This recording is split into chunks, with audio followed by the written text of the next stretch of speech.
we were sort of thrown out of the house and told to go off and play quite a bit. So my childhood was very very outdoorsy. My childhood was very, very similar. I grew up in the country, and my parents, my father went to art school, but are not particularly arty. And so I was very much sort of like the black sheep of the whole village for wanting to kind of like, oh, well, let's look at it, let's look at things in a different way. But it took until I left where I was and went to the city. Was that something very similar to you? As soon as you kind of leave where you are and you kind of go into the melting pot of a city where there are so many differing throngs, is that when it started to begin to go, maybe this is something I'd like to pursue? Yeah. Maybe?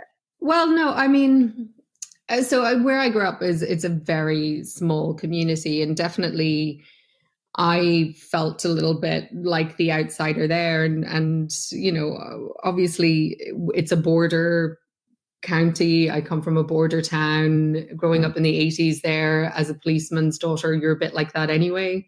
I definitely think in going from my tiny primary school, which had 100 people, there was 8 in my year.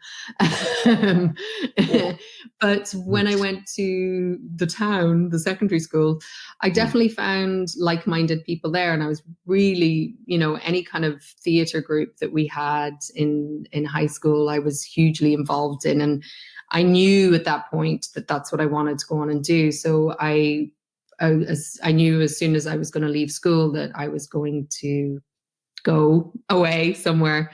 And so I had applied to a bunch of theatre programs, and I went to Dublin and was studying drama in Dublin. But weirdly, I didn't love it as much as I thought I would. I mean, I loved the learning part, but I think I was too young. I was 17. It was my first time out of home, and I was probably more interested in going to the pub than learning how to do fencing dance with, to some, there was just certain parts of the program. And I'm not a singer, and they were trying to make us like singers and dancers, and it was that kind of drama program, and I loved the acting part of it, but my singing teacher said horrible things to me, and so I didn't connect with it as much as I should have at that time. And so when at the end of the first year I was given an opportunity to move to Paris, I was like, out. Lovely. And how long were you in Paris? Did you continue studies in Paris, or were you working in Paris? No, I became a model, and I was working in Paris. So I lived in France for 2 years. I lived in Paris for about 18 months, and then I actually did a winter season in the French Alps.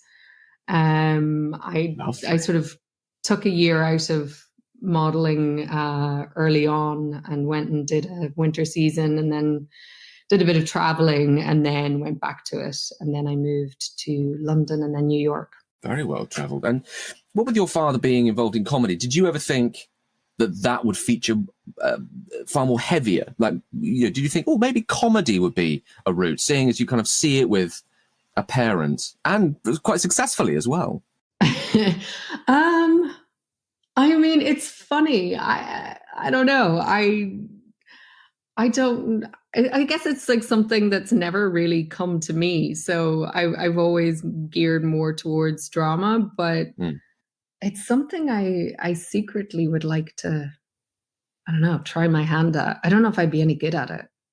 I think you would. Put on a fake nose, a wig. I think people laugh at me a lot, but I mean, unless you've seen Star Force, that wonderful I think recent. Oh, you were brilliant in that. You're like that. I said you're like that chick from Austin Powers. What's her name? Ivana Hump-a-Lot. Somewhere between that and something in Rocky and Bullwinkle. I wasn't quite sure. It was hilarious. I did love it.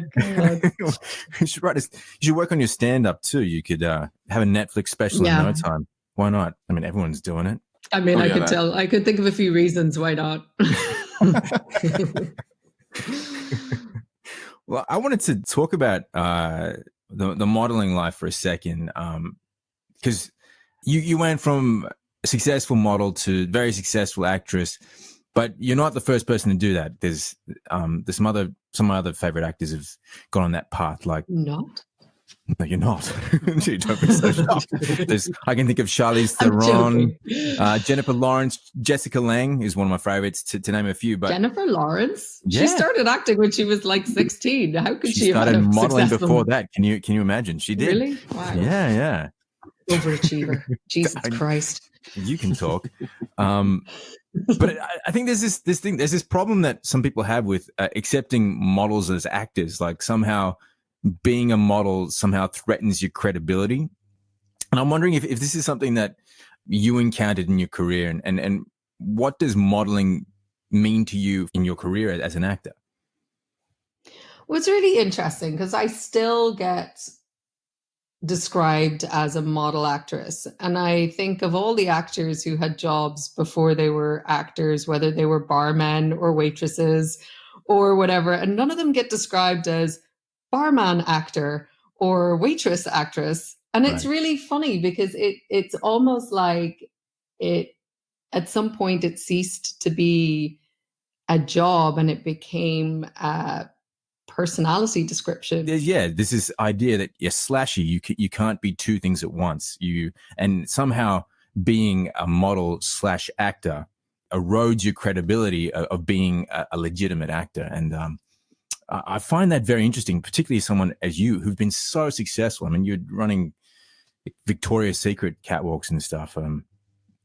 You're cringing there. Once, hey, I'll take it. If that wasn't the one time in my life, I would claim it for the rest of my life. God. Yeah, it is interesting. I mean, look, I think it's also interesting because there are certain parallels between the two worlds, but then I think being a model and being an actor are completely different things. You know, as a model, you have to be so conscious of how you look and the image, right? So everything is being aware of the exterior on a constant level. Whereas I think as an actor, that is the antithesis of acting. If you are concerned about how you look or how your body looks in any given moment, then you're not involved in the emotional truth of a scene. So you can't have any of that kind of external awareness. So it's yeah, I mean, for me, like personally, they just feel like two totally different things. But I also understand that there's certain things that I learned through modeling that serve me very well as an actor. I mean, I know where my light is without even thinking about it. I can, when I started, even though I had very little experience, I knew without having to think about it where the camera is and how that it's sort of like it's like a natural sort of thing about positioning yourself, and those things sort of came easy because of my prior career. But I definitely think you have to prove yourself twice as hard sometimes. I know when I first started on Outlander,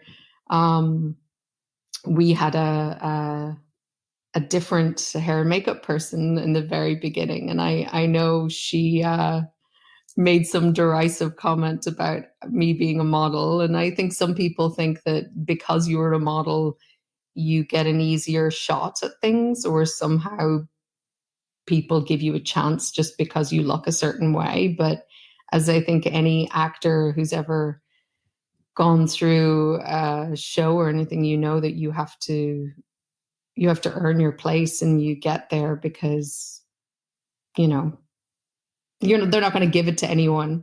I hope. I don't know. It's also, yeah. I don't know. It does erode your confidence, though. I when people say that, I mean, not many people know this, but I did have a feature in the Big W catalog one year. I think it was year 2000. People who keep those might spot my face there. But I agree with what you're saying. But I think the qualities that make good models often make really good actors. I think having that confidence in front of the lens and understanding the frame is really important, particularly when I think film, maybe not so much for theater, but film is so much about